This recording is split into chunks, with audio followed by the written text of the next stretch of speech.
And we'll go invite people here in a second, but I want to just kind of like open up and say, hey, how was your week? Did anybody get a tetanus shot this week? Not me, thank God.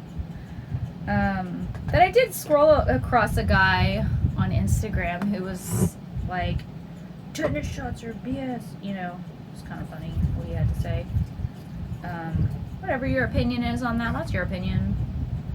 I just thought it was funny what he had to say. And I wish I had the link so you could go and watch it yourself, but I don't.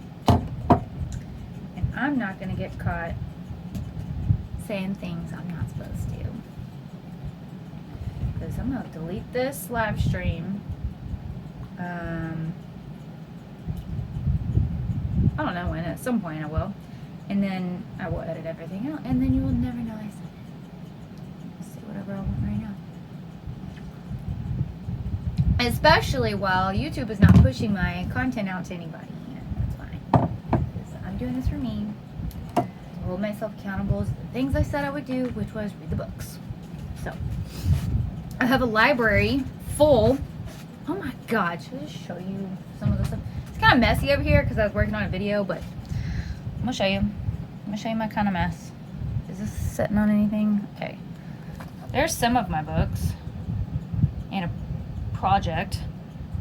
That's just like the books I was using for something else. But I hate it when the thing wobbles. All right. Welcome back to Texas Food Systems, where we are going to talk about the food system. Oh. And we're getting ready for story time because, of course, we've got a lot to say. All right. So, as I said, we're reading right now Joel Salatin's book, Everything I Want to Do is Illegal, because it is. You got people banging your door down every 5 minutes that you want to do something just because you want to sell cookies to the neighbor. Then, yeah, there you go. Guess I don't need these. Maybe I do. These are my blue light blockers because blue light blockers, no. Because I have this big bright light shining on my eyeballs. These are actually my blue light blockers, but from what I've heard, they don't do a dang thing because your blue light blockers are actually supposed to be big, ugly orange glasses. So, yeah. Oh, well. I'm going to go ahead and share this to my Facebook. I'm going to take these ugly things off because they're not even clean. They're kind of gross. We're going to invite people from the Facebookers and the Instagram, which I don't think Instagram anybody is. I already put my thing up. Oh, hey. For those of you who are on my Rumble, congratulations. You know what freedom is. And for those of you who are watching this on YouTube, go get a Rumble account because we say whatever we want on Rumble and we don't get censored. So I can leave my live streams up full and raw and not have any repercussions. However, some of these live streams we cannot leave up, and I will take them down later, edit them, and then put them somewhere usable for you guys. Take all the juicy fun stuff out and then leave it as it is. So today we're going through chapter 5 of Everything I Want to Do is Illegal, and that is going to be the chapter on bacon. Bacon. So in this chapter, Joel has issues talking about the bacon industry, I guess. Last week we read a little bit of the beginning of this chapter, which is great because we already got a little sneak peek at the end of that video. But to recap the story, Joel had been approached by one of his customers, and this customer wanted to buy some bacon, obviously, because he's selling him a pig. So Joel is like, okay, I can't do that because rules and stuff. Specifically, the rules that say I can't cure meat and then resell it to you, because there's so many different reasons that we're going to get into, 6 specifically. 6 big reasons that you can't sell your cured meat if you don't do it from a USDA-inspected facility. So that's the topic of the week. And I think I'm allergic to makeup, because every time I put my eye makeup on, I just start getting the sniffles and my eyes are watering like crazy. And I've even switched to hypoallergenic makeup, and it doesn't even seem to do anything. So maybe I'll just raw face it at some point. Maybe not on Texas Food Systems. Maybe on my homesteading channel I'll just go raw with the no makeup face thing going on. Y'all can see how freaking crazy I look. Love yourself. Whatever, I love myself just fine. That's why I keep myself real neat. Like crispy bacon from the neighbor. Alright. Now, he was approached by his customer asking why he can't sell bacon. Unfortunately, while you can sell many cuts of the pig, you can't sell bacon specifically because it has to be cured.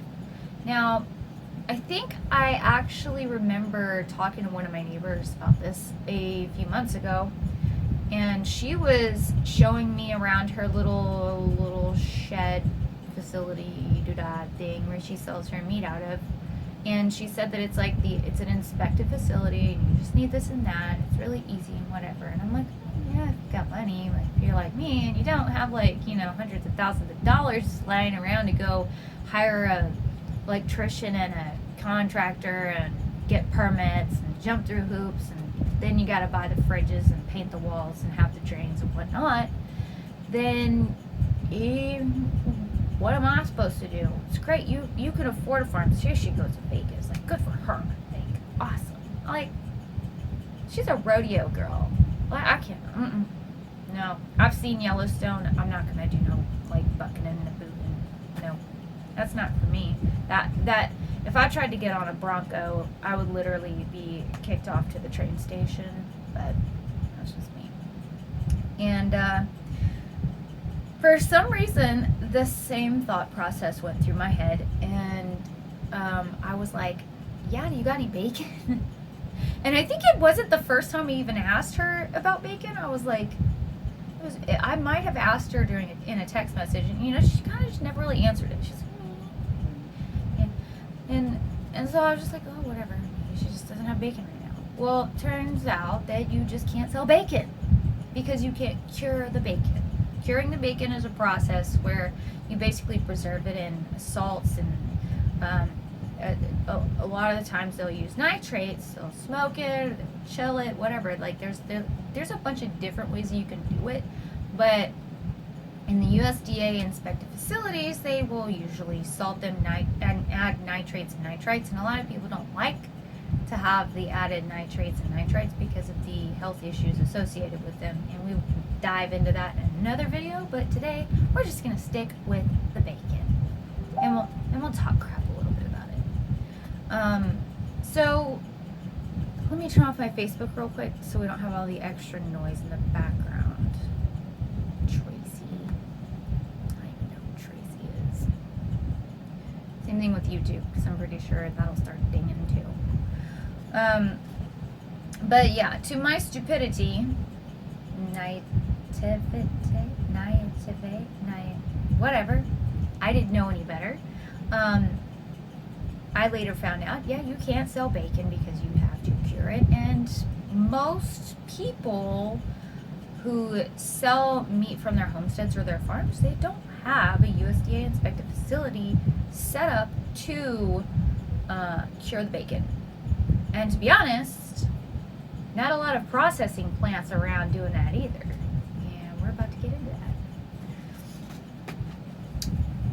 So if you want to start selling cured bacon, you do have to have a USDA-inspected facility. But the problem is they barely exist anymore because these things are kind of like one of those like corporate funnels, if you catch my drift. So basically, like small producers, they can't really get a foot in the door to do this stuff, at least not anymore. So we're gonna dig into the timeline of that because curing bacon became illegal basically through like a process. After the USDA was invented, the FDA, the FSIS, all this other stuff, it kind of like just like rolled into this big behemoth of not being able to just sell bacon from your doorstep anymore. Which is kind of funny because Joel has a run-in with like the dairy police, the bacon police. I don't actually think he ran into people, but he was dealing with some of the regulatory stuff having to do with it. The meat police, the chicken police, like he's just running into all this stuff because around the time where all these regulations started getting stricter and stricter was during the course of his lifetime, from him being a child, being able to just be on the farm with his parents, sell stuff off the farm, and now he's living in modern day America where it's like very taboo and very illegal, which hence the book, because he's like, where'd all the common sense go? So interesting thought process there. So to skip on down to the timeline, we're going to go all the way back to like the early 1900s when the Federal Meat Inspection Act was put into place. So this happened after Upton Sinclair's, like, it was like a book, I think. It was called The Jungle. And in The Jungle, this thing's sick. The Jungle was like describing all of like the shady stuff that was going on in like meat facilities and things like that, and it was really just, ooh, y'all gotta go read that, because, or at least get ChatGPT to like give you a snapshot of it and give you like a, what do you call that, summarized version, because it's disgusting, some of the stuff that was going down. And I think I talked about it in the milk episode, but I don't think that recorded to the internet, so we might just have to make an extra video for that, because some of this stuff was like really sick. To give a brief description, people were living out in rural America in the 1800s, and then whenever cities started becoming a thing, they had to move the cows to the city somehow because they can't transport the milk from like the countryside into the city, so they had to leave the cows in the city because people were like addicted to freaking milk, right? Because it was milk or water or alcohol, and you know, then there was a whole, what do you call that when they took the alcohol away, the I don't remember what it's called. We had speakeasies and stuff because you couldn't sell alcohol. I have brain farts constantly because, yeah, caffeine. I gotta quit. Cheers, ginger. So with these milk facilities now inside the cities, people started getting sick because these facilities that had the dairy cows were housing them inside of like production houses or whatever, and they were basically just standing in like their pee and their poop, and there's just crap everywhere. It's really unsanitary, and then they were milking this stuff, not feeding them very good stuff, like spent grains from like beer brewing plants and stuff like that, and it created something called swill milk. And then when they were feeding this to their children, and then, you know, all these infants are getting sick, and basically this was just a whole bunch of nasty stuff happening. And then you also have like the meat facilities where these cows are getting processed, and people are getting like their fingers chopped off and processed into the food, and then they are not sanitary at all about that either. There's a whole bunch of child labor law issues going on with it. There was even one of the main things that like set people off was they were taking basically rotting meat and putting food dyes in it and then reselling it. Yeah, food dyes were still around back then. And this created like a huge outcry because, this guy obviously was one of the pioneers, and I guess you would call advocacy. One of the first real big advocates, kind of like that Boston Tea Party guy or whatever. No, it wasn't. It was Paul Revere. Ha! American history. The British are coming! He was doing that thing, making a big stink. And he writes this like journal or whatever, and then sends it out to the public. They read it. Everybody freaks out because people are dying from, just nasty diseases that you get when you eat rotten meat. So the result of this ended up being regulation, like a regulatory body was formed, and I don't think it was quite yet the USDA, but it was kind of like the precursor of the USDA. And hang on, let me move my mic because I didn't bring my stinking mouse in here. I don't even have a clip on my computer. Well, anyway, there was no like USDA around back then yet. So everything was basically unregulated, which is great until you have a bunch of people getting sick because there's no labor laws or protections for people who are working in these environments. So it's funny that I say that because I'm like completely against like overregulation as like a libertarian leaning kind of person, but when it comes to regulations, I think that there should be rules put in place to protect the citizens from not just government overreach, but from corporate overreach and corporate just shady things they do. So, shut up, Jordan. So,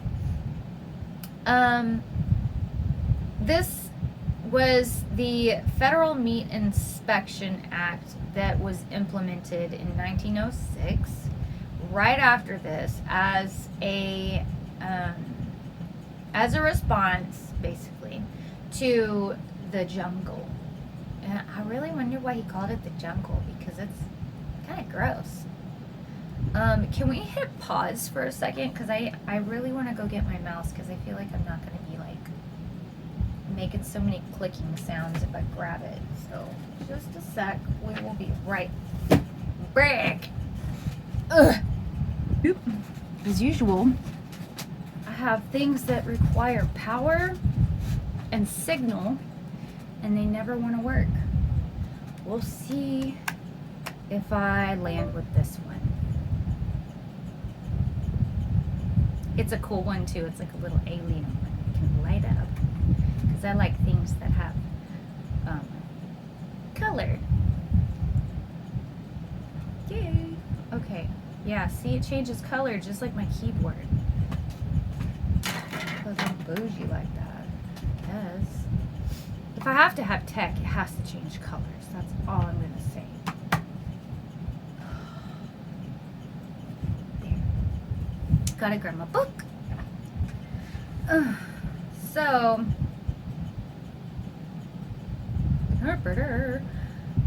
we're going to hold this book for a minute because we're actually going to be finishing up on this very interesting little bit of history.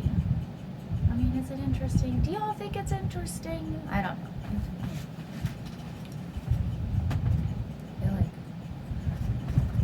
feel like this needs to load. Nope, don't touch it. Don't touch it. It'll stop working. Okay, won't touch it. Okay, so we're moving on into 1938 when the Federal Food and Drug and Cosmetic Act was enacted. Fun fact about this thing. Do y'all remember the that has nothing to do with this story, but since we're talking about it, I figured I would mention it.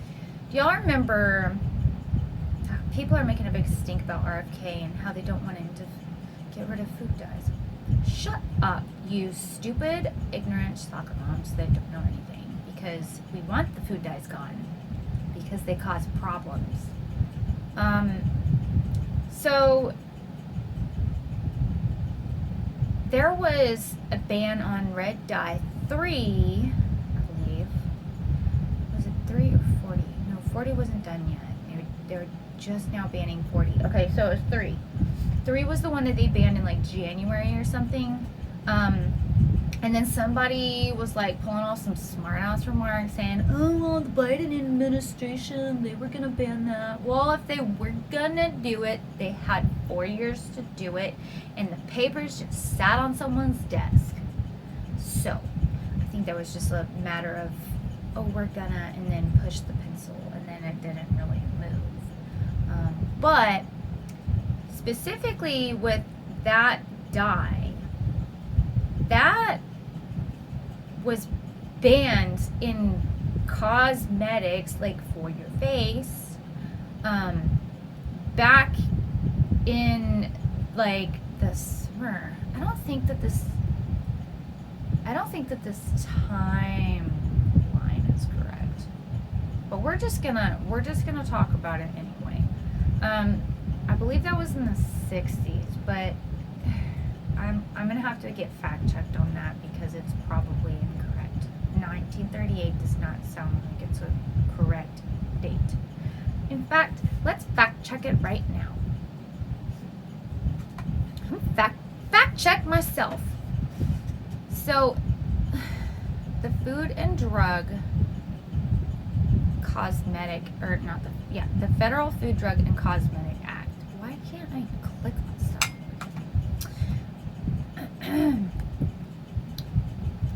Food, Cosmetic, Drug Act. Okay, it says nothing important. Anyway, so while I'm looking for this, I'm gonna tell you this quick little thing about the red dye. They banned it back in like the 60s, I thought, but maybe it was earlier. It says that this Food and Drug FD&C Act was passed in 1938, so that is true. I don't know why I thought it was or not, but they banned this dye in the makeup, but they didn't ban it in food. So, like, why? Why did it take almost a freaking century, like, for it to be banned? But, you know what it was? I believe that they went back and they tried to ban it. I'm trying to think of, like, the date for the cosmetics banned. Maybe that's what it was. Maybe that came later in the 60s. But they went back and said that, this particular act said that if it was potentially cancer causing or whatever, then, and I believe they called that the Laney clause, then they had to take it out, and you can't, But nobody advocated that for food, so, like, why did it take this long? Well, probably because, there's just too many big players moving ponds everywhere. So, anyway, the Food and Drug, Federal Food, Drug,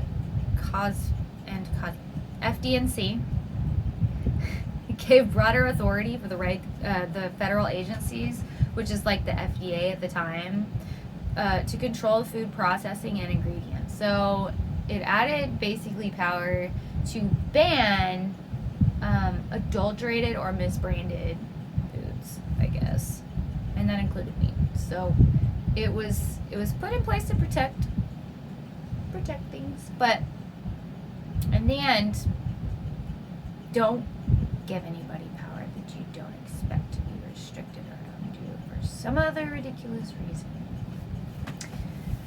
So anyways, after that, you get to the Wholesome Meat Act, which was in 1967. So, scooting ahead about 30 years or so, this one required that all meat sold to consumers, even if it was within the state, had to be processed at a facility equal to the USDA standards. So, basically what this did, why is the mouse not working? Basically what this did was it effectively made meat curing at home illegal, and this one was kind of like where everything got like more heavily restricted. So you couldn't even like you maybe used to be able to sell to your neighbor, maybe used to be able to ship it across the United States, but now it's basically becoming illegal on like a federal level or state even.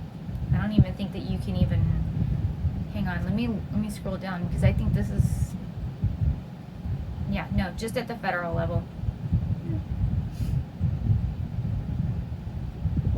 Okay, yeah, I'm fact checking myself again because I had a note over here.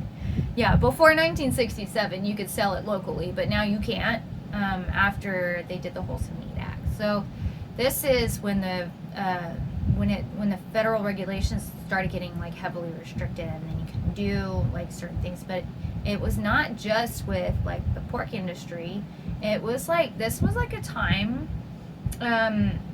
things like started happening in like the 40s, and then we were in the war, and then after the war in the 50s and 60s, things started getting like really restricted.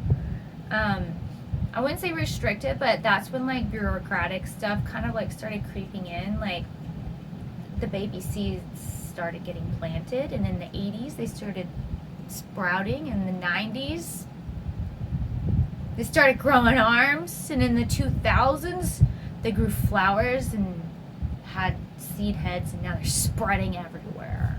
It's horrible. Anyway, yeah, that was traumatic. But yeah, so moving on to the 1970s and 80s, we get the rise of the hazard. I have to look at this. Hazard analysis, critical control point systems. Because that's just too much for my tongue-twisted mouth to even try to say HACCP. So this is when your standards in the industrial systems, they started getting like more restricted protocols and stuff. So small producers started to find that even though there was, still a marketplace, I guess, it was just becoming a little bit expensive and unworkable to get around all these like kind of like bureaucratic regulations. And basically they started saying that if you wanted to cure bacon, we're flagging it as botulism risk. So now you could be offing people without even trying. So they had to use like exact nitrate levels, and then temperatures had to be controlled. You had to have humidity at the right, and you had to document everything basically. And then that was kind of hard to do outside of a lab, but you could still do it, I guess. So it was just becoming very difficult for homesteaders or small farms to even just kind of get ahead. And in the 90s, the USDA decided that, hey, it's time to like tighten up some more oversight. Like I said, flowers and leaves. So there was a bunch. I should have rearranged the way that I did this, because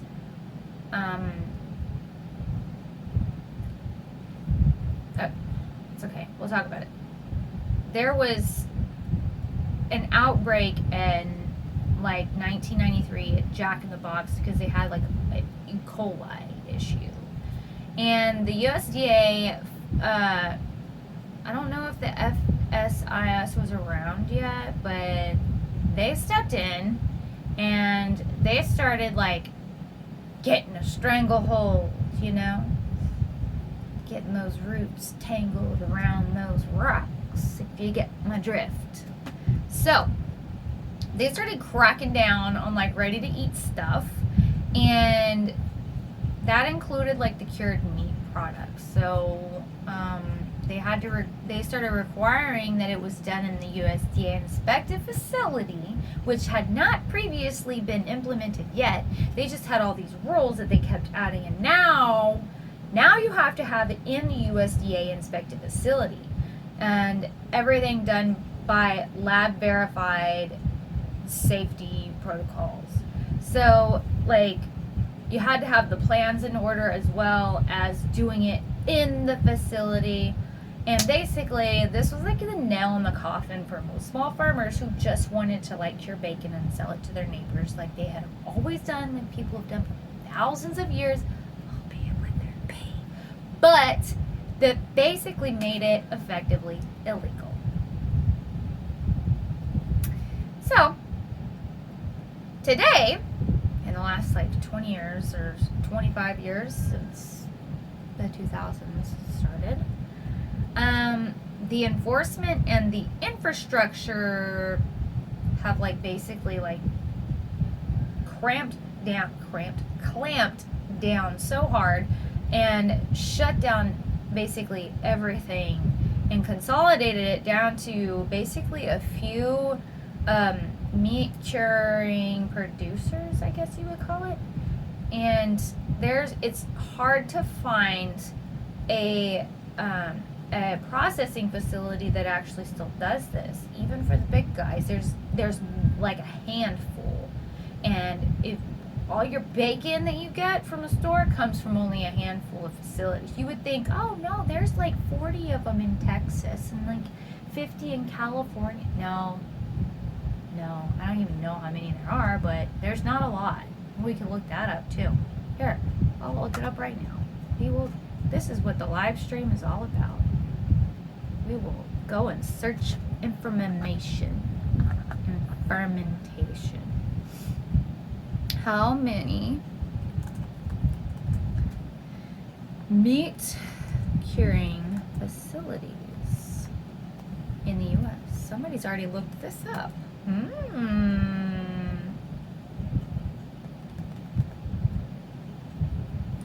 Well, here.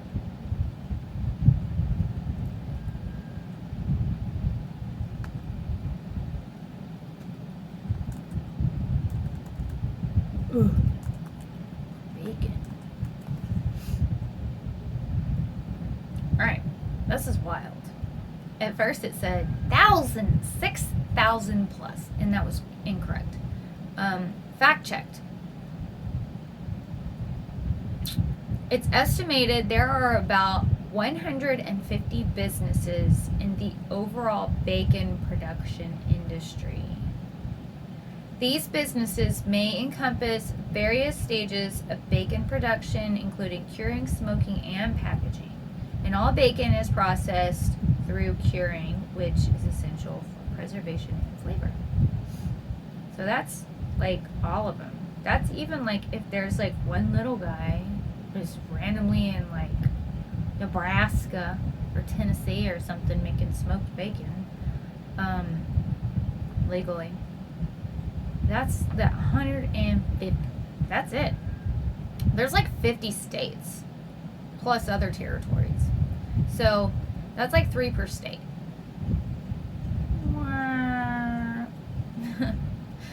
So basically it's consolidated to 150 businesses over like the span of like all the 50 states and other outlying territories that we have, basically. So finding a meat plant near you, it may not be a thing. It just may not be feasible. So if you live in like West Texas and you're raising like tons of cattle on like 1,000 acres or so, let's say you have like a decent sized ranch, excuse me, But you don't raise like a ton of cattle, but or hey, we're talking about pork, not cows. Okay, we'll say that you raise hog out there in West Texas. In West Texas, for reference, it will take me all day to drive from where I'm at all the way out to West Texas, and I live in Texas, so I could start driving before sunrise and get to West Texas after sunrise, and I still won't be at the other side of it. Going like 75 to 85 miles an hour on the interstate. Just so you know. And also for reference, that's me going fast in a car. Now think about you're loading up a truck with your animals to go to a processing facility, and also West Texas is desolate. There's like nothing for hundreds of miles. Well, that's a little exaggerated. There's nothing for lots and lots and lots and lots of miles. Sometimes between stops, it may be like 70 miles before you can see gas again. It just depends on where you are. You're out in the middle of nowhere. And it's beautiful. I love the desert. But the thing about that is that like if you have animals that you need processed at a facility and there's not one near you, would you have to like drive or truck those animals in a trailer off to freaking Narnia just to get your animals processed so you can send them? Well, they got to send them back to you, and then you can send them to market, unless you have, one of these, where you send it to the facility and then they redistribute it out, to grocery stores or whatever your situation is. But, I mean, just think about that. If you're a small producer and you don't have contracts with grocery stores, like, good luck. You're paying a lot in gas. That's diesel out the wazoo. Jeez. So, diesel instead of diesel. Hilarious. Basically, yeah.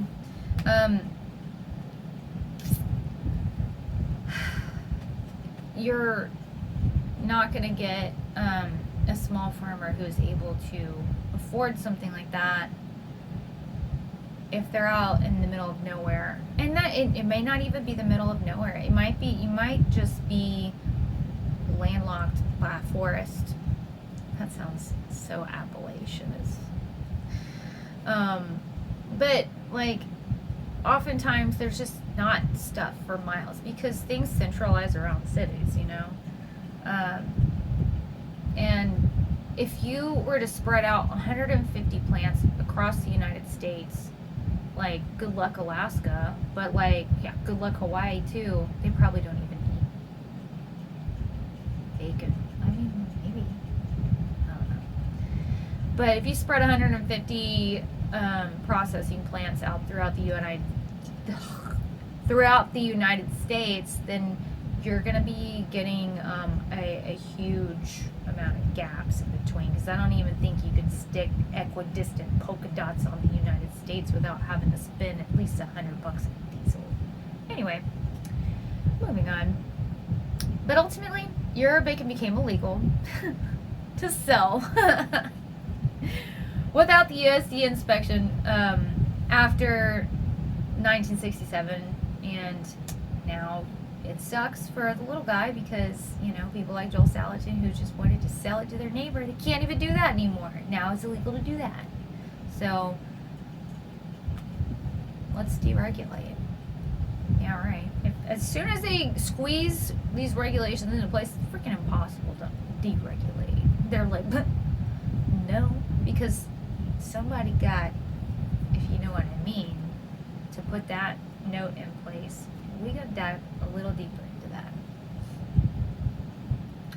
Moving on to the second one. Did I say we have 5 topics or 6? Because I think there's actually 6, but whatever. The second bone that I had to pick with this issue was you can can stuff and sell it. But curing bacon makes you a criminal. So let's dive into it.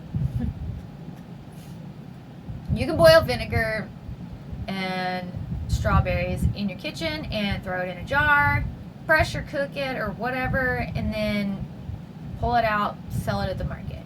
Fine, cool, make some pickles. But if you take some pork belly out and then you smoke it with some salt, this suddenly is the most illegal thing that you could do with a pig. And here you go. If you have somebody ratting on you, now you've got people showing up at your doorstep. Congrats. So don't do it. It's outlawed. What's the perceived high risk? What is it? Well, that's botulism, listeria, E. coli, salmonella, and a whole bunch of other schnackles. All right, it's a protein-rich environment. So this is the issue with lots of meats, is that the meats are going, I don't even think you could make beef jerky, which sucks. I'm trying to learn right now. But when you have like the protein-rich things, meat, it's a moist, low-acid food, and now it's illegal to, sell as a cottage food product. So good luck with your cottage food business if you wanted to make jerky. I don't think that you can. Some states may say different, but here in Texas, we have some of the most lax food cottage laws in the United States, and we can't even sell beef jerky, much less bacon, which is what we're talking about today. So their idea is that improperly cured bacon, or cured meat for that matter, is going to harbor dangerous bacteria and you're going to cause an outbreak. That risk is just too high. It's too high. And so for home production without expensive oversight and lab verified procedures and equipment and all this and that, you can't do it because you could end up making people sick. Even though most deadly food recalls are not done by homesteaders and small farmers, like listeria, salmonella, E. coli, a lot of those outbreaks come from those massive USDA-inspected facilities. So where's the risk?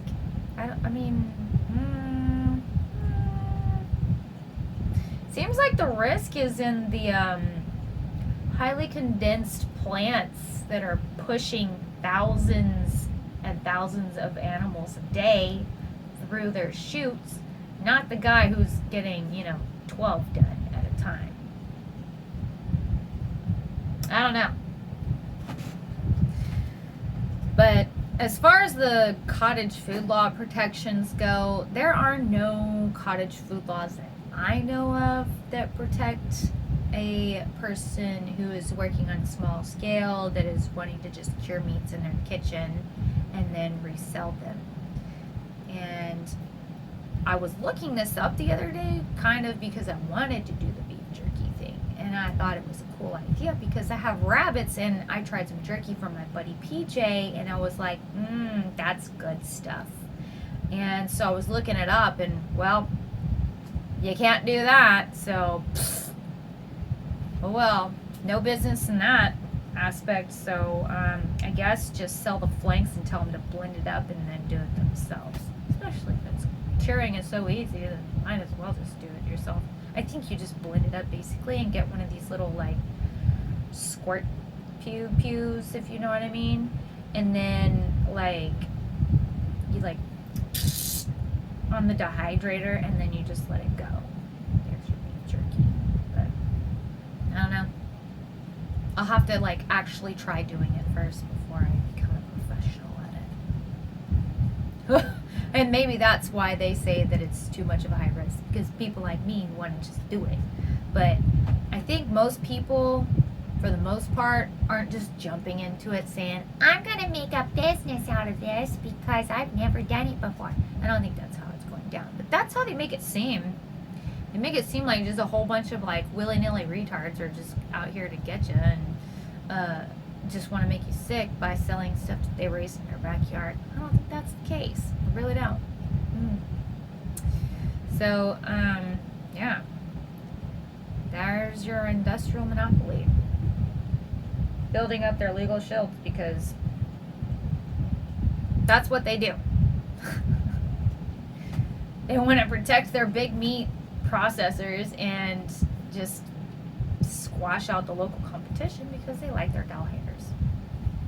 So they're shielding each other also from lawsuits because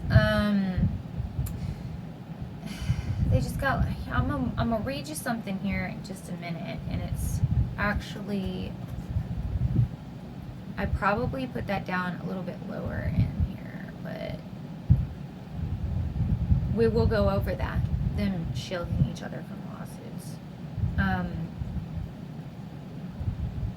But yeah, they have like basically taken over the whole like system with their little monopoly and their huge enforcement and huge budgets.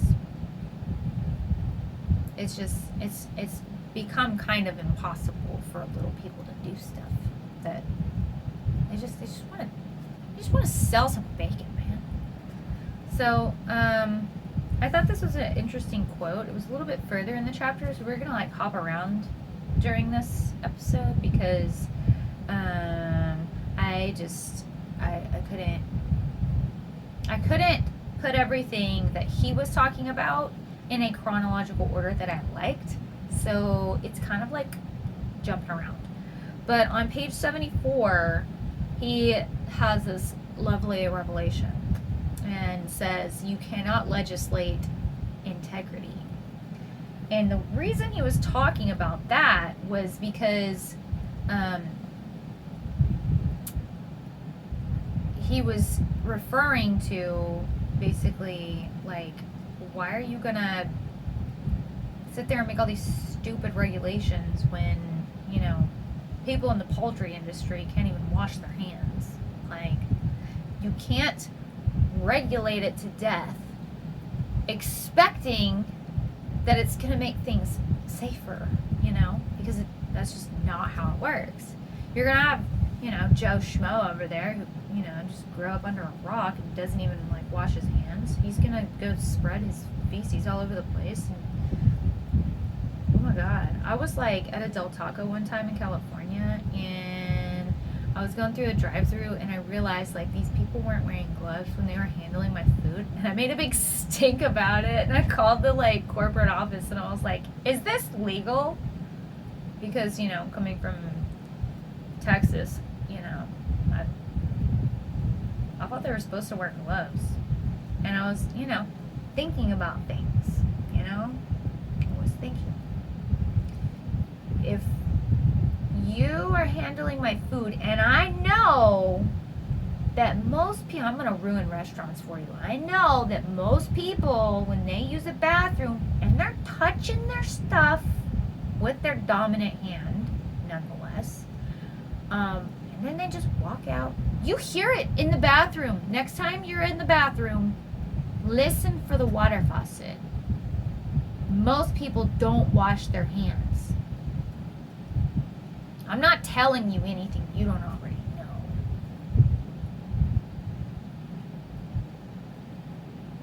So put two and two together. Wear some freaking gloves. That's disgusting. I don't want your stuff on my God. Cook at home, everybody. Just preserve your food and cook at home. Because that's nasty. I just don't trust public restaurants. I mean, I worked in restaurants. I don't know. Take it for somebody who used to work in restaurants, I guess. Let's skip over to page 69, and I'm going to read something there.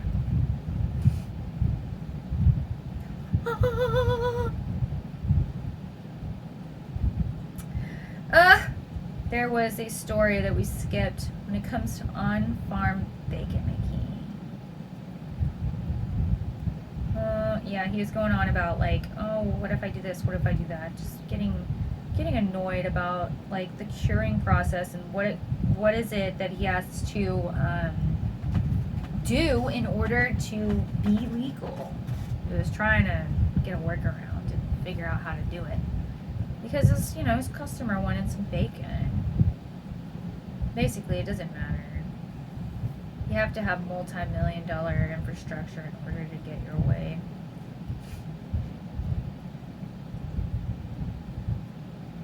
It sounded like somebody was knocking on my door, and nobody's here except for me. Okay, so he was going to, he just basically, he gave up trying to do this route where he goes and does it himself because he wanted to just cure his own bacon. He's like, fine, whatever. I'll just move on and find somebody who will do it for me. And so in his process of searching, he's like looking and calling around, trying to find somebody, and they're like, just nobody who will do it, right? So he finally finds this guy that was like 100 miles away, and he was like, dude, will you do my bacon? I promise I won't compete with your market.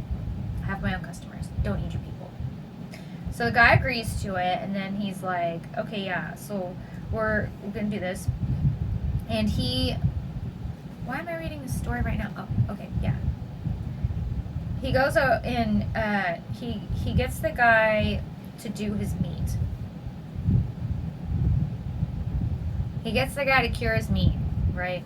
And I think Joel didn't want it cured with nitrates, whatever. So the guy goes and he cures the meat. And the stuff comes out like yellow. So he's like, I'm so sorry, your batch is ruined. And I can't sell this to you. Or you can't sell that.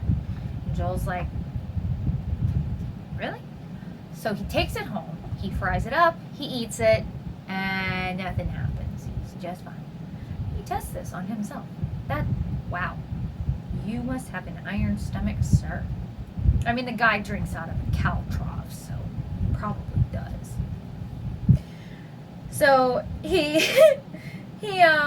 gets feedback from his customers, and they said it tasted great. So he was like, I don't mind. My customers aren't gonna mind. He sells the meat, I guess. And the guy basically who was curing his meat just shakes his head. He's like, okay, whatever.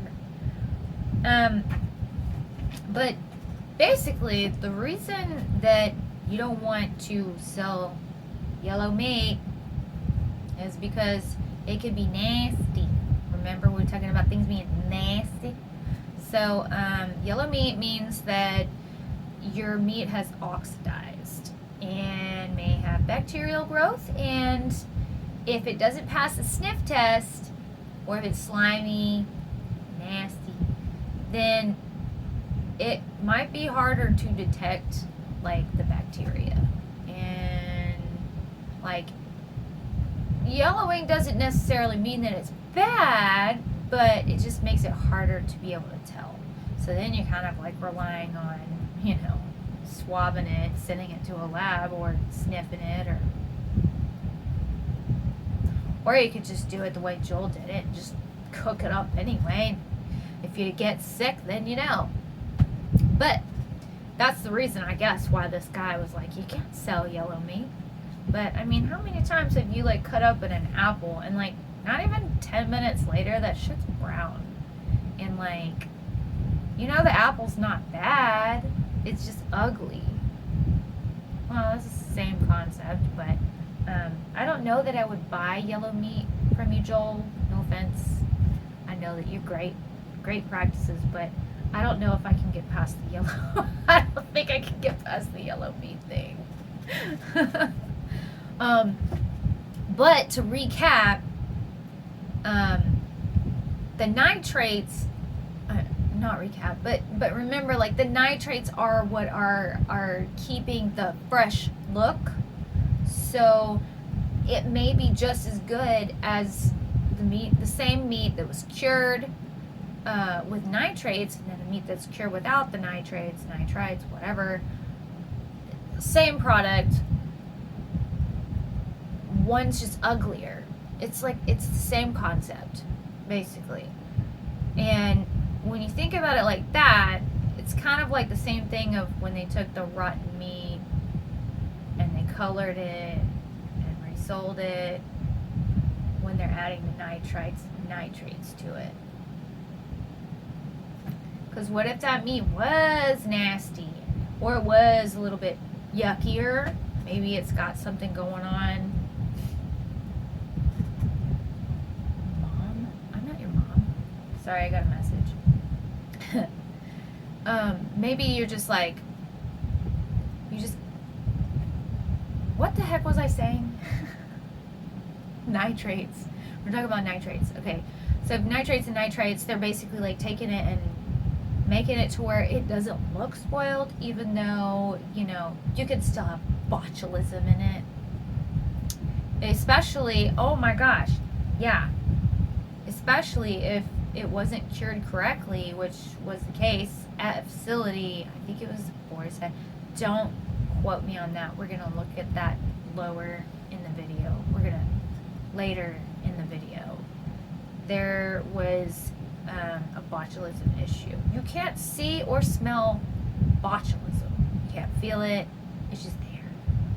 And it can kill you. This, my aunt says, you can't see botulism. It could kill you. It will kill your kids. And it will even kill your dog. Quote from Shelley. Anyway, it's invisible and unsmellable. So, your meat may look fresh, nitrated meat, but that doesn't mean it's not botulized. Okay, so the actual risk, if done properly in your home, we're talking about in your home. If you do this in your home, the risk is actually pretty stinking low.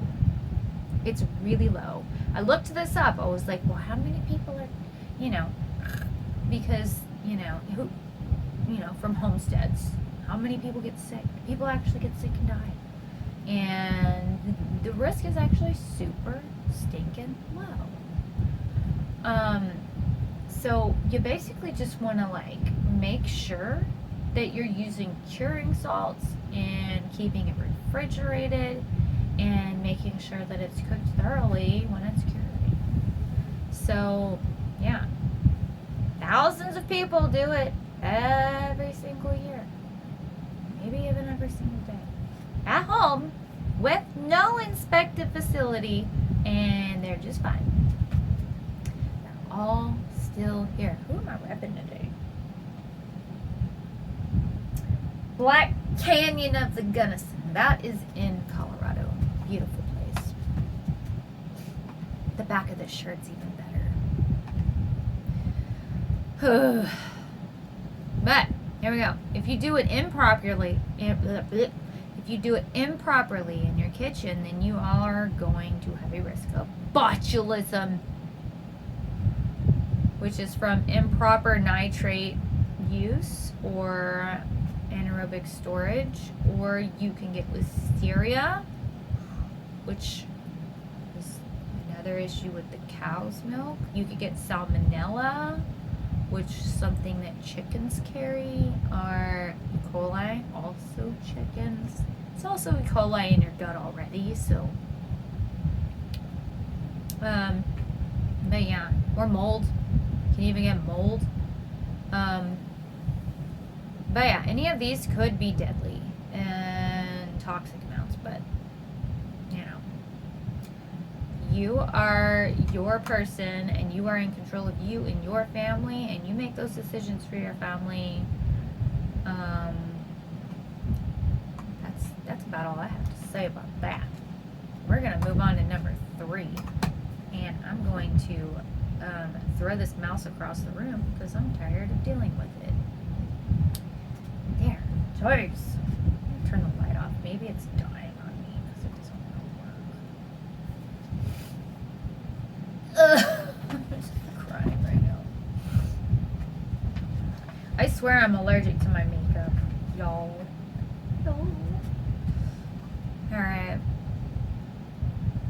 Number 3.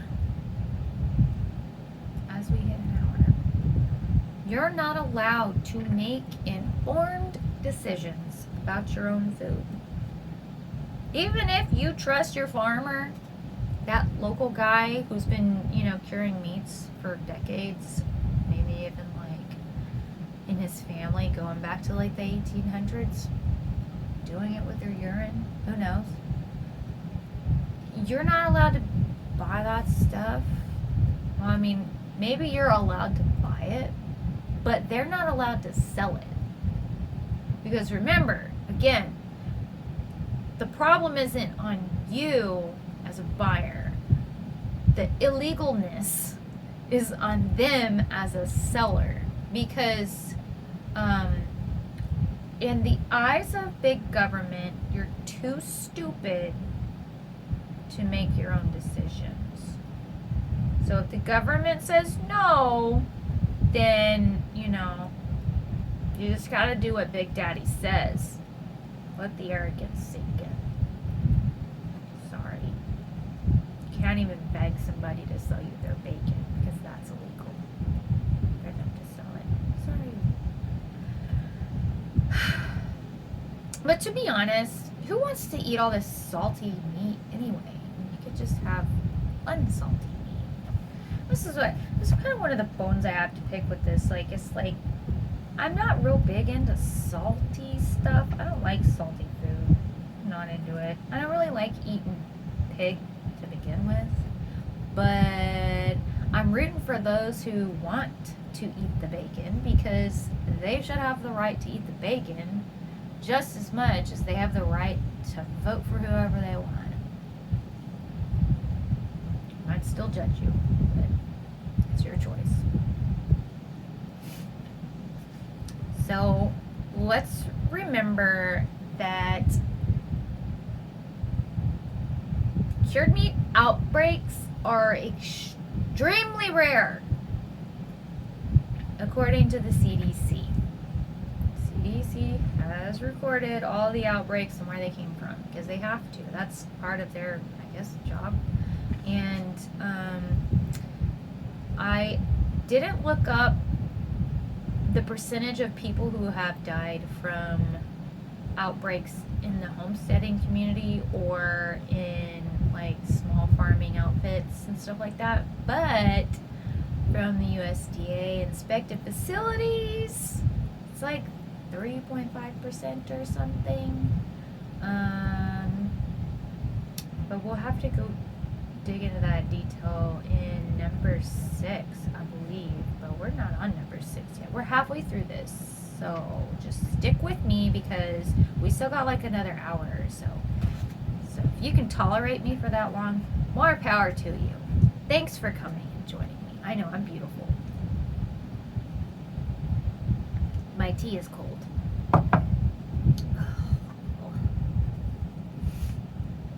All right.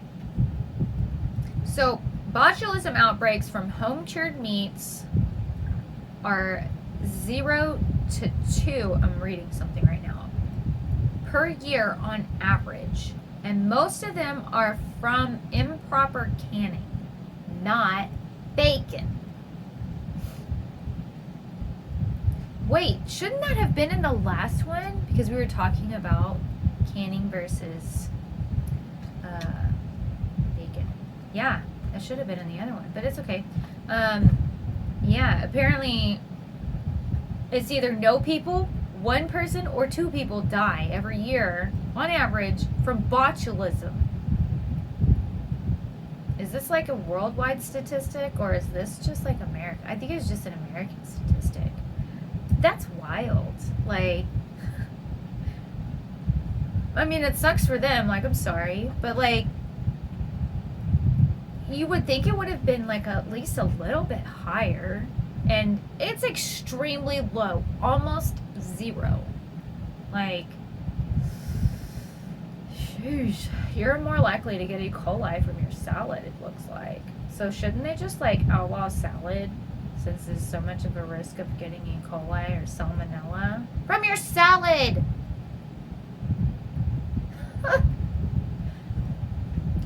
you could get it from raw eggs or your leftovers or the, something else that carries it. Milk, I don't know. Your milk that had all the beneficial bacteria stripped out of it, last year when it was milked, before it was put in a freezer and then thawed and resold to you, sterile, dead. Oh God. Anyways, so most people mess up the curing process because they skip the salting because they're trying to go natural, and they could also have too much moisture, or they're vacuum sealing raw during the curing, and so that'll cause an issue. I don't know if this is only specifically talking about botulism, but I mean, botulism is like one of the most serious ones that you could get sick with, because like I said, you can't see it, you can't smell it, you can't hear it, taste it, touch it. It is a invisible death dealer, and you kind of don't know if it's there. I mean, I've been wigged out over jelly before. Threw out a whole thing of jelly because I thought it had botulism. And it didn't. It was probably just oxidized. And I was like, I remember the first thing that I grew was a radish, and I was so scared of eating it because I thought it might have like heavy metals or something in it, that like I didn't like eat it until I had already had it sitting on my counter for like 2 weeks, and then it was like mush. It was mushy, and I still tried it. Oh my God. That was gross. Have you ever had a carrot that was like kind of turning and it was like, just a little wiggly? It was like that. It's like gross. Ugh. Anyways, another way that they can mess it up is if they cure it at room temperature, or it's in an unregulated fridge. That's an unregulated fridge. I don't even know what that is. What is that, like a root cellar? Like, guess. Or if you have a power outage. What if you have a power outage and then like your like your power goes out? Is that considered an unregulated fridge, or is it literally like your fridge doesn't have a drain? Your fridge doesn't have stainless steel door handles. Nope, you failed the checkbox. Sorry, buddy. Your unregulated fridge. It's not good enough. Your meat's too bad. All of it, throw it all out. Get rid of it. $40,000 worth of meat. Bye. Another way that people mess it up is they assume that smoke alone is going to be able to preserve it, and it's not. It's just not. I was thinking about this when I was writing it out. A lot of the stuff that they do during this process is kind of like the same things you do when you process a fur. I have rabbits and I raise rabbits. And some of you know that, many of you probably don't. But I raise rabbits for meat, and I save the furs, so I raise the rabbits quite longer than most people probably do. I don't slaughter them until they're about 4 to 6 months old, because I want the more mature furs off of them, and then I will process them into crafts. Look at that, there's a rabbit on my screen. And here's a caution. This is a rabbit skin, one of my older ones. It's not a very well processed rabbit because it has slippage, and slippage is where the fur just kind of comes off. It was one of the first ones that I did. But hear that? Crunchy crunch. It's like in the middle process of being processed. I have kind of switched up the way that I do it because I don't have any alum at the moment. So what I'm doing currently is I'm just drying them on a board, which will keep them not indefinitely At some point we'll have to do something with them, but for the time being I don't have to put them in my freezer. When they dry in a cool, dry place, you can store them for a little bit longer, but at some point you will have to do something with them. Otherwise, their fur will slip and it will eventually decay. But a lot of the stuff that you do during the process of processing a fur is very similar to what they're saying over here, where you have to have it regulated at a certain temperature. You have to have it, a lot of people smoke their furs to set it. It's one of the last steps that you do when you're processing it. You do have to get the moisture out of it. That is also another step. You will salt it, and these are kind of all in order as well. So yeah, you salt it, get the moisture out, you leave it in a cool place. You could also freeze tan your hides as well, and then you will smoke it afterwards. So it's weird. You do the same thing to meat when you're trying to dehydrate it, cure it to make bacon. Which I don't think dehydrating and curing are the same things, but they're probably some kind of similar preservation. I don't know. I've never had like dehydrated bacon, so I don't know. Alright, so we're gonna bump on over to page 75 and I'm gonna read some stuff. Okay, so when the Virginia Department of Agriculture and Consumer Services proposed an amendment that placed the goat, sheep, and water buffalo cheeses on par with the cow cheese regulations, the response to the charges brought up during the public hearings that consumers should be allowed to have the freedom of choice to determine what they eat. And this was the official agency's response. I'm going to pop over to page 75 and read that to you so your jaw can drop and you can get mad. Because that's the whole goal here, is I'm trying to invoke your pissed off emotions so that you can operate in a lower frequency and nobody will be able to ascend to the fifth dimension and be nice. Just kidding. Okay, here was the response. Was this a response? This was a response. Should I read what he said first? I think this was an only in Virginia kind of thing. Let me just read the whole thing, and then I'll say the response after. The final regulation will ensure every person, hang on, Just to prove my perspective, I'll quote an official document prepared by John A. Beers, Office of Dairy and Foods, as the official response of the Virginia Department of Agriculture. Okay. The final regulation will ensure every person who sells cheese is competing on a level playing field. Such is not the case today. Currently, anyone making and selling cheese from cow's milk is required to meet the requirements of the final regulation. Persons making and selling cheese made from milk, goats, or sheep are regulated under less specific requirements contained in the Virginia food laws. Within the group of people making and selling cheese from goat's milk, there is a division between those who are in compliance and those who are not. The situation leads to disparities between the three groups considering their respective costs of food production.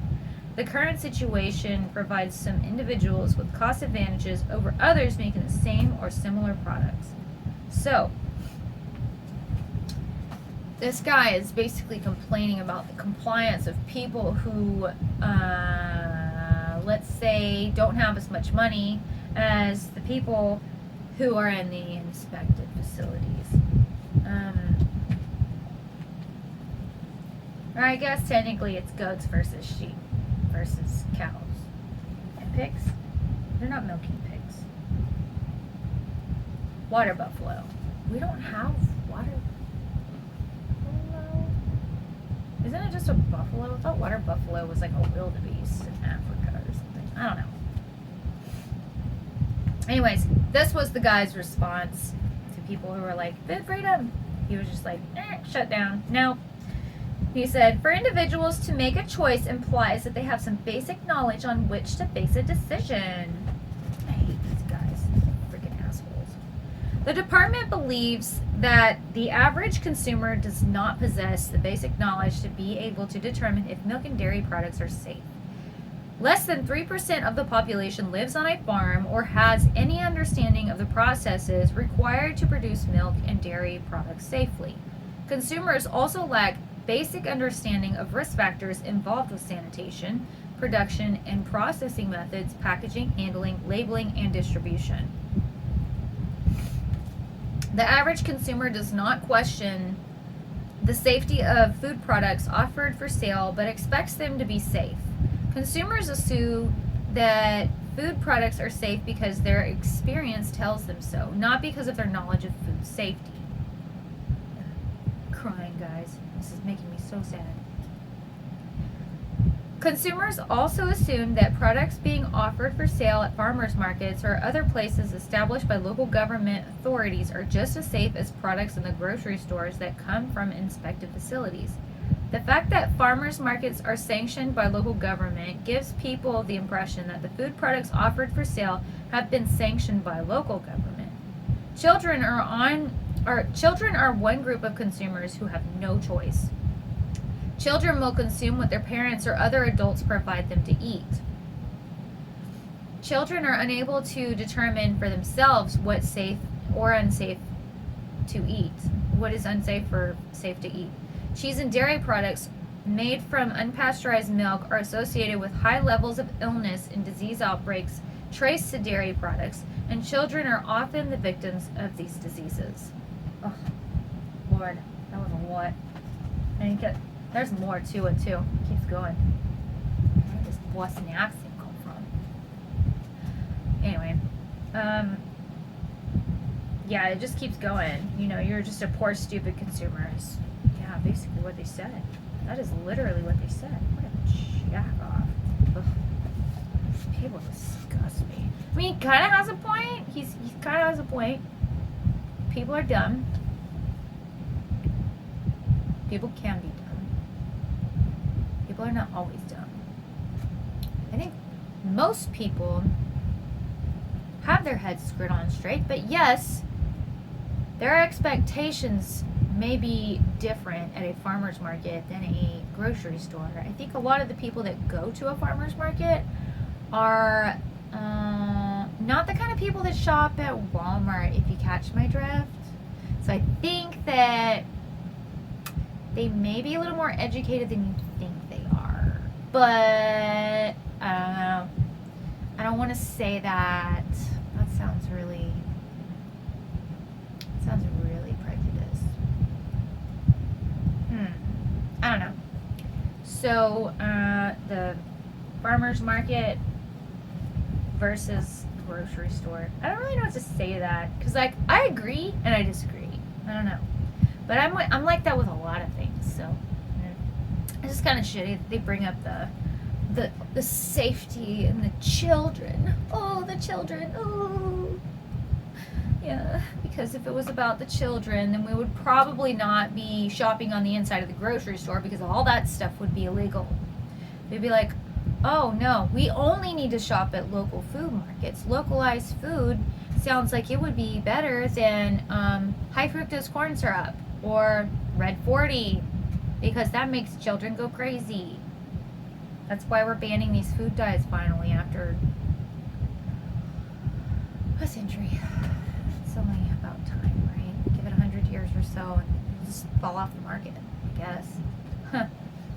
Anyways, but that might be why they structured these rules in the first place. I don't know. If you wanted people to shop on the inside of the grocery store, all the guys making the stuff on the inside of the grocery store would probably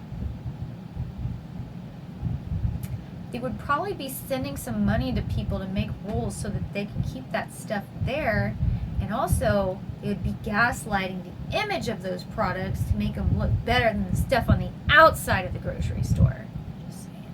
And then they'll want to monopolize the market by making sure that that little guy over there trying to make better products, no. Don't worry about him. No. Can you send Joe out to his farm and tell him that's illegal? Because it's probably just going to be like, oh, I guess I'm shut down. And then you don't have to worry about it. Problem solved. Anyway, you can't rebuttal this either, because safe and effective is like, once it's publicly said by, some bureaucrat douche like this guy, I don't know his name, whatever, but once it's done, there's like no going back, and you can't really like send forward an opposing argument, because once again you're just Joe Schmo. And how do you publicly criticize somebody once they have their press release? So you're just gonna go on the internet and just bitch about it. That's all you can do. I mean, God, I'm so just wet. It's probably the ginger. There's just, even if you wanted to say something, there's just like the fear of tribal consequence, and like you're kind of just like by yourself. Thank God for 2020 vision. People just woke up, finally. We're gonna move on to number 4. The weaponized food safety laws. Weaponized food safety laws. You guys are into all that equality stuff, and please make a big stink about these, because it's not about protecting you. Remember, it's about preserving monopolies and cutting out the little guy. Because if food safety was really the goal, they would be empowering clean local farmers, but they're not. Instead, they're outlawing them.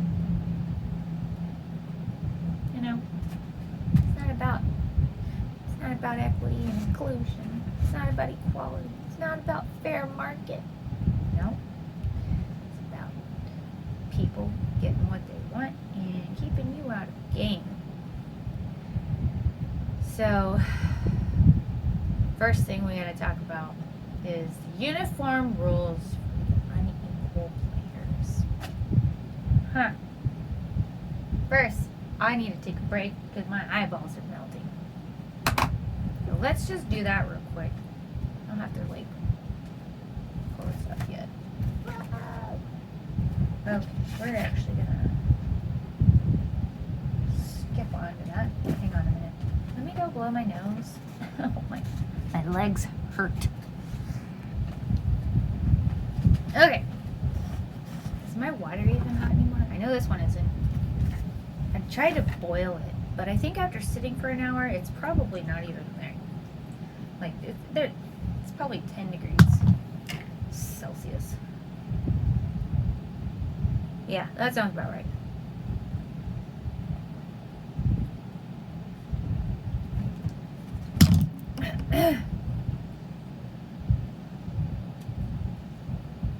No? Yeah, I don't know. I don't speak Celsius, so the only Celsius I speak is the energy drinks. That shit smells good. Alright, so moving on to uniform rules for unequal players. So I'm going to put on my goggles and we're going to move on with this.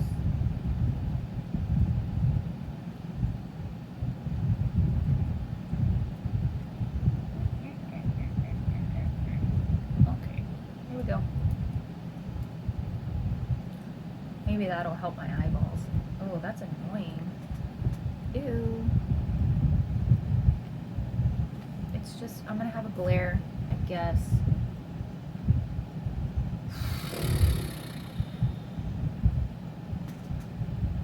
I guess there's no way for me to get the glare off of the glasses, so.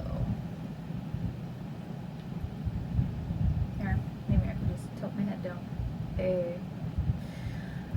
If the big factories and the small farms are held to the same standards, then, like,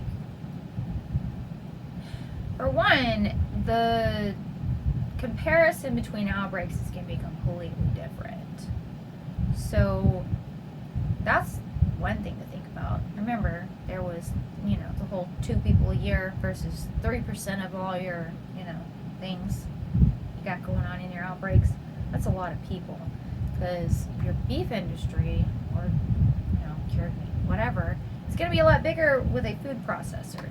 But they're expecting these rules to apply to everybody across the board, and that includes, Joe, the farmer.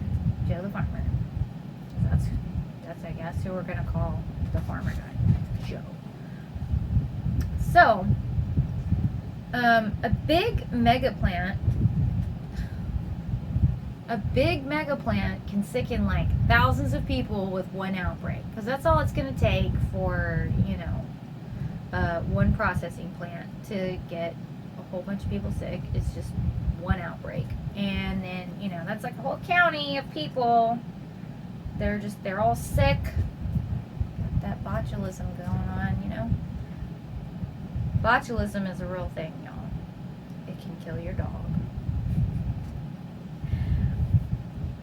But for a small farm, it may only get, a few dozen people sick, if even a few dozen people. But the small farms, they can't afford the same kind of testing and inspections and facilities and compliance paperwork. And if they get fined or shut down or criminalized, they're like, that's their whole business. They're done. And like, the unfortunate thing is that like a lot of these bigger corporations, they may get found out for something, or if there's an outbreak and they trace it back. These glasses are gonna bother me. If they trace it back to one of these processing plants, then it's not, they're just gonna get like a slap on the wrist. They have like recalls and stuff and warnings, but nothing ever really happens. Maybe they get a lawsuit. Maybe they lose a lawsuit. Sure. We're gonna take the glasses off. But the point is, while Joe has been bankrupted, I can't even say the names of these places. I feel like I'm gonna get nixed.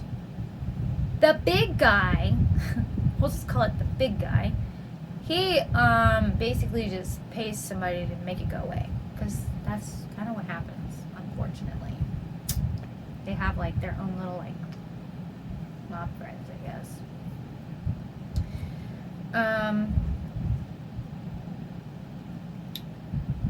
Second thing we want to talk about on this point is that the regulations focus on the risk of scale, but not the risk of practice. And in a small butcher shop, Batman, come here, you cutie. You're so cute. Oh yeah, come here. Come here. He's being shy. I have a dog. He's adorable. Basically, if the butcher shop gets banned from selling cured meats because of a theoretical botulism risk, and there's another plant that's like selling tons and tons, millions of pounds of it, and they have to recall 500,000 plus pounds after an outbreak, it's like an industrial scale risk that isn't really like, it's not an even playing field compared to grandma's kitchen. It's just not. And so when you're scaling up, or when grandma can't even get her foot in the door to scale up. But if she wanted to, she can't even really do it. She has to invest upfront into that 500,000 pound plus facility first to be able to process all that, just to be in competition with the big guys. Basically another monopoly. There's just no getting around all these monopolies. I mean, who invented that game? What a genius. So yeah, basically there's like a scaling issue. There's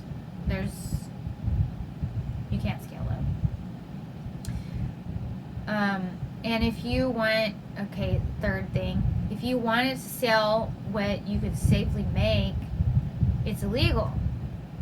In many states, you can't do the homemade bacon, you can't do the raw milk, you can't do the farm slaughtered poultry unless you have an exemption.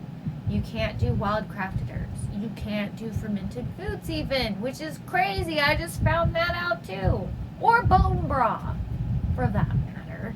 I was like, Lord, when I saw that, I was like, you can't even do bone broth? That's like one of the healthiest things you could eat. News to me. I mean, my aunt slaughtered a cow and then like cooked the bones down and canned the bone broth, and then she sent it home with me, and that thing sat on my shelf for like 2 years. And then I drank it. And I was fine. But I felt like invigorated because it's bone broth, you know? And apparently you can't even sell that at a freaking farmer's market. So it's illegal to sell bone broth. Not because it's unsafe, because clearly I drank the stuff, but because it bypasses the industrial model. The system doesn't like it. It doesn't want you to sell stuff like that. And the meaning of unsafe has kind of gotten adulterated at this point, because the word safe at this point just means that it's checked a box in a multi-million-dollar facility, not safe meaning that it has no to low risk of outbreaks or outbreaks at all, or getting people sick. Because once again, if we check the numbers, doing it at home or eating the stuff from the market, what are you more likely to get sick from? You know, you're just weighing your options. I mean, there's tons of options for you, but I think if I had to choose, I would go with the smaller guy, because A, it's gonna save on gas. You don't have to truck that stuff across the country back and forth from facility to facility, and it's gonna cost less, maybe. And then it's also going to probably be raised supporting the locals rather than, you know, supporting Tyson or whatever, Boar's Head. What is a brand of meat? Hormel, I think, makes bacon. Wish I could buy bacon from my neighbor.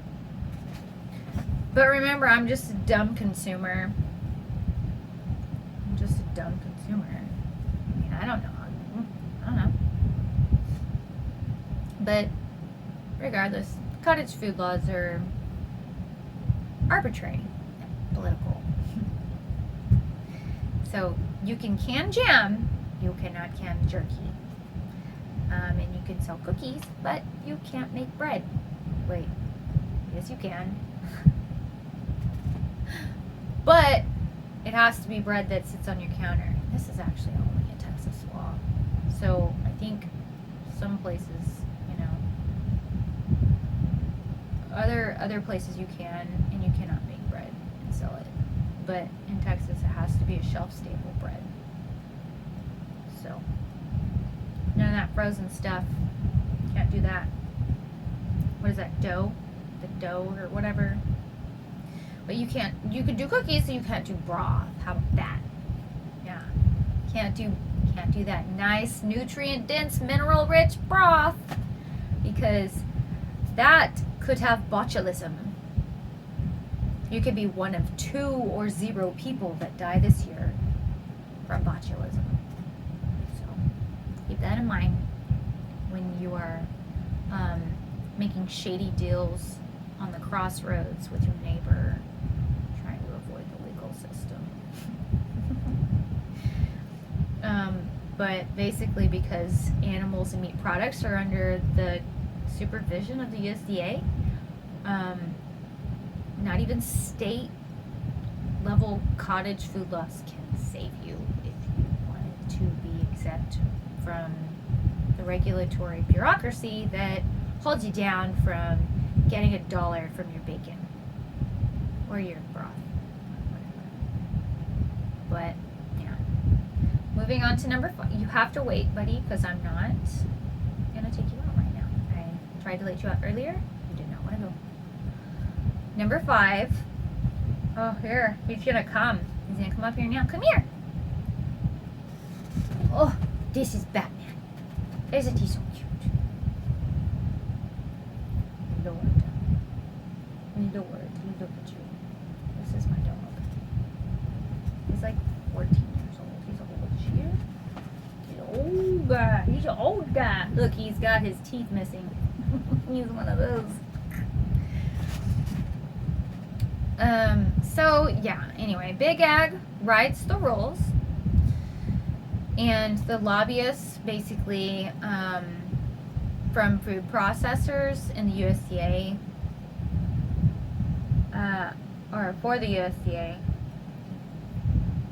are influencing the regulations. Well, it's also, the FDA too. Whenever they have the USDA and the FDA policy, they have lobbyists come in from all these processing giants, and they're all just like in the room chit-chatting together, rubbing elbows, being buddy-buddy, trying to figure out how they're going to take over the world. It's like Pinky in the Brain. Just Pinky in the Brain that. Yeah. But anyways, they push for tighter rules and require like all kinds of things like equipment and testing and lab stuff that only people on scale, like with big companies and stuff, can actually afford to do. And that's how it just kind of like squashes the dreams and hopes of all these small farmers and homesteaders who just kind of like don't really care about making $4 million a year. They just, $50,000 a year would be fine for some of these people, to be honest. They could just quit their day job and stay at home and farm and sell bacon for a living. They'd probably just do that. But here we have regulatory capture that doesn't allow that, because the laws are protecting market share, not the interest of the public safety. Because once again, the safety aspect is out the door. It's just, and that's it. So we're gonna skadoots on to page 72. If you are reading along, look at that. Look at that. Look at that beautiful, just note-taken thing. I mean, you can't even see it. Whatever. I have taken notes on this. Regulated to death. Okay. Oh, yeah. This is a good story. Yeah, this one that we're about to read. So, he had a meeting with an attorney who is like one of those like big giant, like food giant butt buddies kind of guys. And they were having a talk about, like, I guess the way that, how do I say this? I might just have to read it to you. I'm at a loss for words. So, he represents one of the largest food chains in the world. So, he's an attorney for, like, one of these food giants, basically. And he said the reality is that the large processor has problems with overzealous bureaucrats too, but they just have attorneys like me on retainer who simply fix it. Basically, this is the fairy godmother of the food industry. And he's not the only one. There's like all kinds of guys. There's like lots of them. And they just go and they rub their elbows with, the people who are like trying to like overreach and basically just like stop that whole process before it even gets anywhere. He said the bureaucrats are bureaucrats and don't really care whether you're dealing with bigger operators or small ones. Bureaucrats are basically just people who just want to swing low into the freaking trees. Like, they don't care. They have little man syndrome, and all they really want is to feel important because maybe their mommy and daddy didn't hug them enough as a child, and now they're in a position of power and they just want to exercise it. That's probably, that might be accurate, maybe, yeah.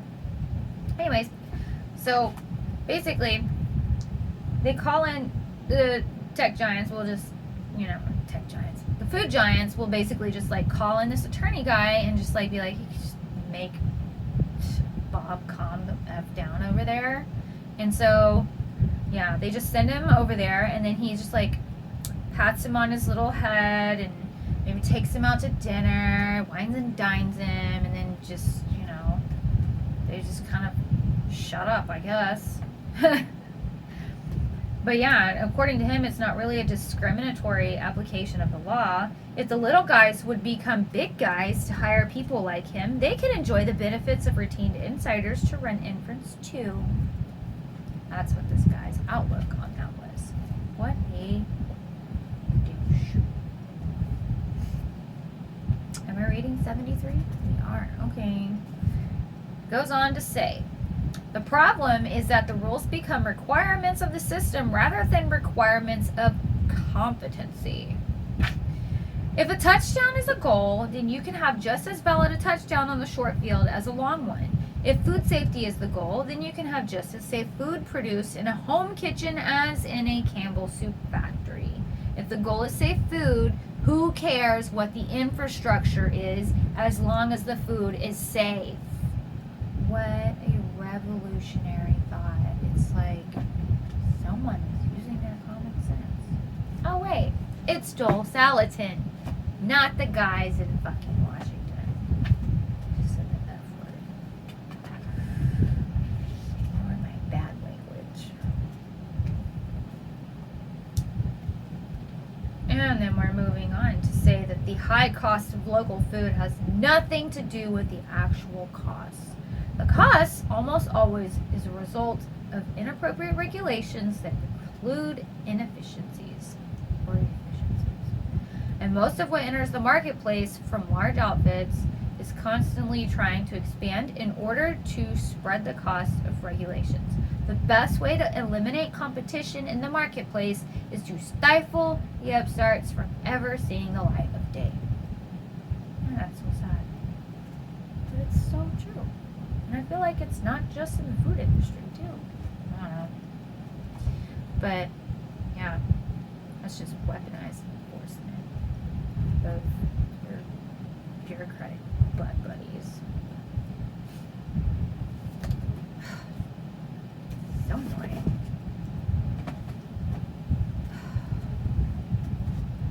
It's like, you remember the Amish guy that got raided because he was butchering meat? Selling raw milk. Can't remember. Anyway, or like the cheesemaker guy, he couldn't even like get a foot in the door because, yeah, regulations and stuff. Even though he was making unpasteurized cheese and nobody got sick. Meanwhile, the big guys are over there just dilly-dallying, having deadly outbreaks, lots of people are dying, and like nobody just seems to care. They just issue another press release and move on. And that's that. So,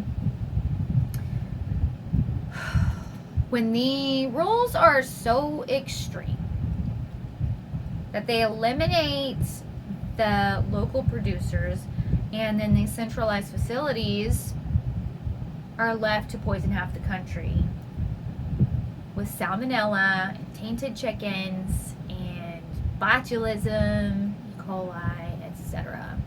And it's not at that point about safety any longer. It's about control.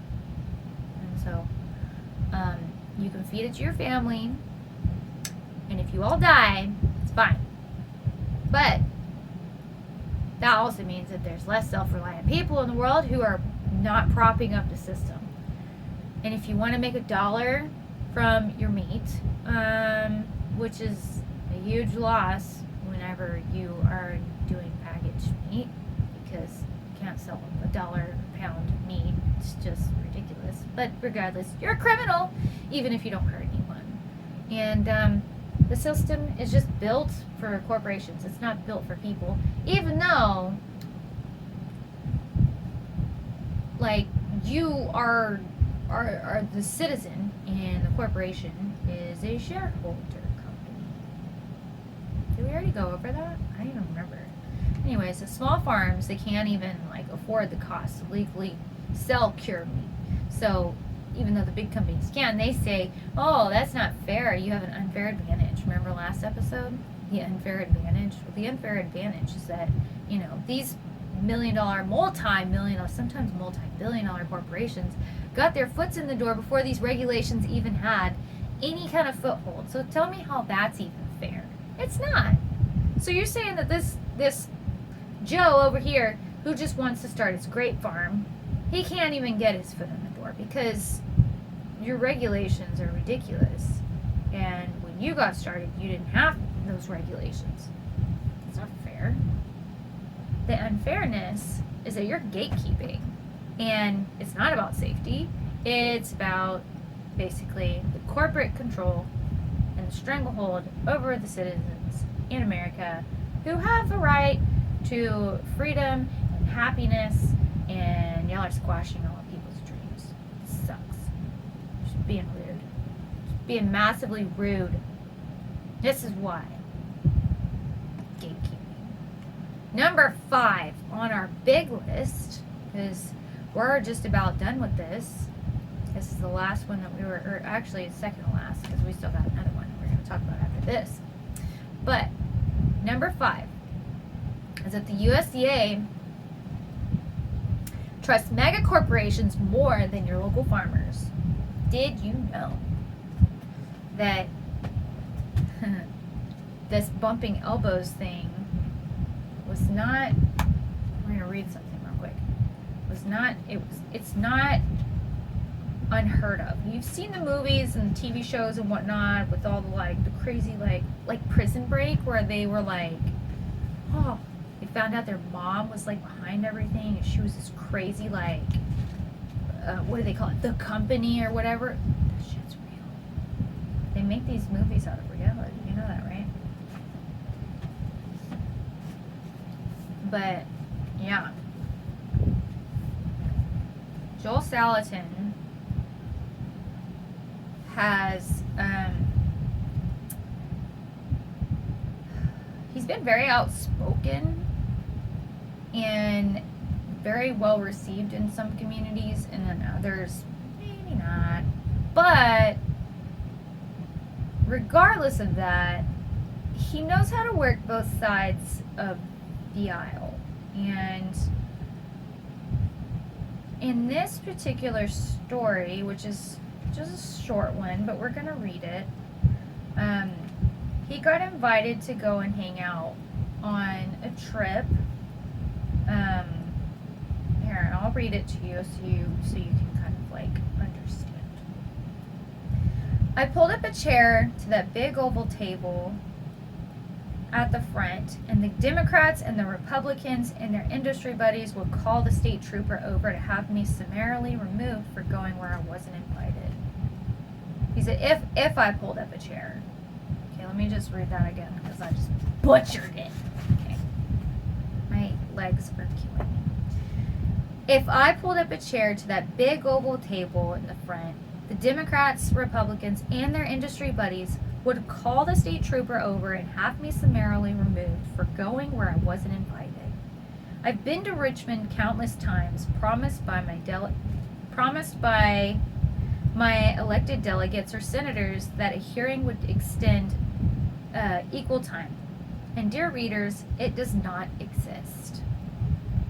After one delegate actually asked me to accompany him on a day of lobbying for a bill that would exempt on-farm sales from onerous regulations, I confessed to him at the end of the day that I was frustrated with the system.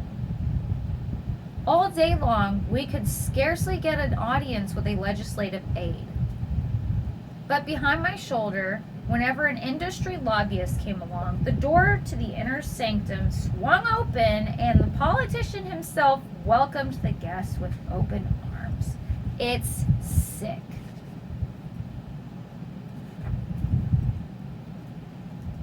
And he goes on to say, it's time for us to join forces and scream enough. take back our country and our government so that we serve our communities and not just the absconded global empire builders.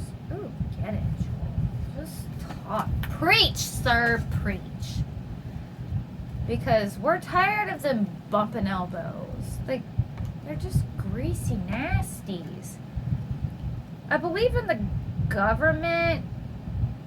The government is supposed to, like, serve the citizens, not the shareholders, because even if they pass a law saying that it's okay for shareholders to be people because people run the shareholding companies,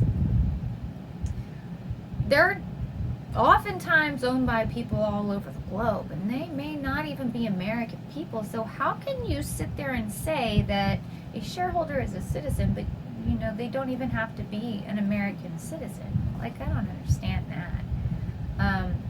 Because at that point, your shareholder that you're serving is, if they're not American and you're serving them over the American people, isn't that unconstitutional? I don't think that's not right. I don't know. I could sit here and complain all I want on the internet, but in the end, it doesn't matter, because the only way that we're going to get through this stuff is if we, band together, force nature, and make our desires known. Now, the last topic that I want to get into on this note is kind of like the most disturbing of this whole chapter. And I don't think that Joel covered this really. None of it. It's more of a current, recent, and historical events kind of section that I put together. And in that, I want to say that some of this is kind of sad, but it's what happened. So, a lot of people still die from stuff that has happened in USDA-approved inspected facilities. And one of those most recent events was with the boar-head listeria outbreaks in 2024, which was just last year. There were 19 states that were affected by this, and dozens of people were hospitalized. 10 people that I know of were confirmed dead. And in these unsafe conditions, they found, I know, babe. In these unsafe conditions, they found mold, insects, slime, persistent sanitation failures. And they were documented, even though the USDA had an inspection presence.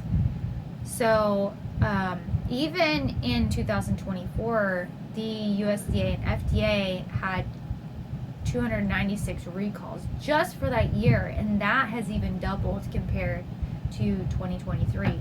And despite these numbers, that being across the entirety of the USDA, it doesn't matter if something happens within an inspected facility or not, because even in a highly safe, highly regulated, highly inspected facility, you can still get sick, and it still makes it to the shelves on Walmart, and you're just as much, if not more, at risk if you purchase meat over the counter of a grocery store than you would be buying it from your neighbor or doing it yourself.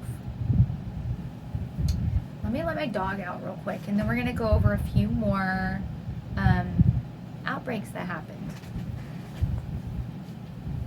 Okay, come on, buddy.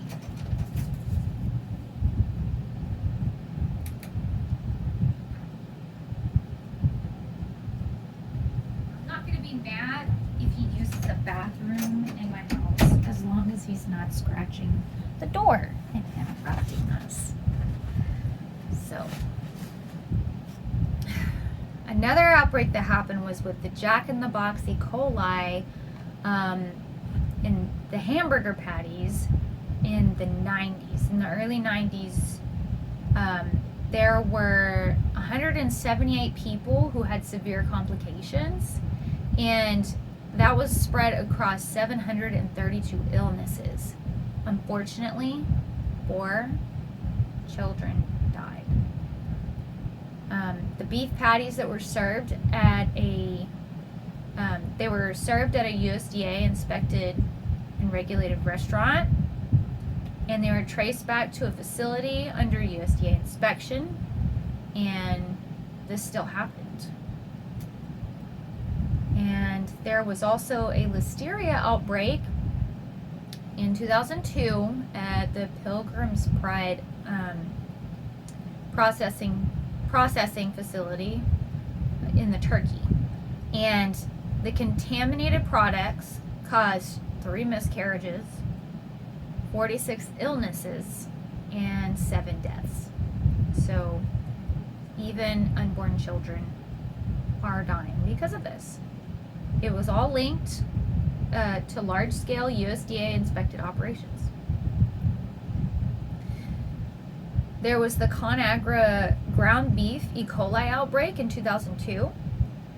Seems like 2002 was a hot year, because this one was one of the largest recalls in history, with 19 million pounds of beef being recalled, and it killed at least 1 person in a multi-state illness, even though it was tied to USDA inspected meat packing facilities.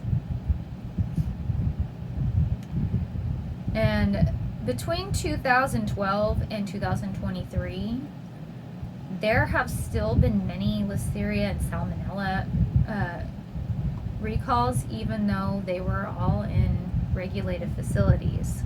These recalls were due to biological contamination, and Listeria accounted for 32% of these recalls, and that's the leading pathogen by weight, followed by E. coli, which was at 12%, Salmonella, which was 9%, and that affected meat, poultry, and processed products. That's processed, as in the middle of the aisle, which you wouldn't think would be contaminated. But even though these tragedies happened in fully USDA inspected facilities, and the recalls averaged about a 3.7% death rate, with hundreds of hospitalizations and dozens of people who got sick or died from beef and pork and poultry that was mixed in those facilities. This is these aren't isolated incidents, and these are not the only incidents that have happened across these large corporations. Many people have sued over stuff like this, and many people have lost their lawsuits over this. And it's because they have these shiny retaining attorneys that they can use to scrub this stuff as soon as it hits the press. But they're not the ones that are getting demonized or in trouble. It's the local artisans, small farms, and the homesteaders who are just selling to their neighbor. That's the regulatory trust that we have in the system with the mega processors that run the show, basically. And despite the inspections, despite the boxes being checked, we still have these issues. And you're the one who's paying for it. Not only with your tax dollars, but with your frustration of not being able to buy local. So, I would like to read to you, while my dog is crying, a little bit of the next chapter, just so that we can get a little taste of what's next. Chapter 6, Salmonella. I think I met a cross-dresser once named Salmonella. Oh wait, no, that was on that show Nailed It. Just kidding. I had just stepped into the house to grab a drink of water when the phone rang. I'm letting you know that you'll be getting a visit from the USDA egg inspectors very soon. We just had a salmonella outbreak in our restaurant, and they're saying it was your eggs. I don't think so, but what can I say? We're closed. I tried to mentally process this as it came gushing out from one of our best chef-owned restaurants. The owner was calling to give me a heads up before the egg police came. Over the weekend, we had served an uncooked Hollandaise sauce over eggs Benedict from an open bowl that stayed on the counter in the kitchen for 5 hours. A couple of customers had developed bloody diarrhea and gone to the local hospital emergency room where stool samples confirmed salmonella, the common thread being dining at this restaurant for Sunday brunch and eating Hollandaise sauce. As the chef explained, this open bowl sauce is a petri dish for bacteria, and he had all kinds of fresh seafood, fresh meats, fresh garden produce with dirt hanging off of the roots. And as it turned out, the kitchen did in fact have, shall we say, some cleanliness issues. The restaurant closed for a week to do a complete white glove. And when the health department regional administrator arrived, she saw our eggs in the cooler and immediately determined that they were the culprit in the outbreak. She put our eggs on the report as the cause of the contamination and ordered them destroyed. Guys, thank you for joining Texas Food Systems this week. It was a pleasure being your hostess, and I hope that you guys go over to Joel's website, Polyface Shop, get your book, and we will be reading chapter 6 next week. It's been a pleasure. Y'all, take it easy. Peace!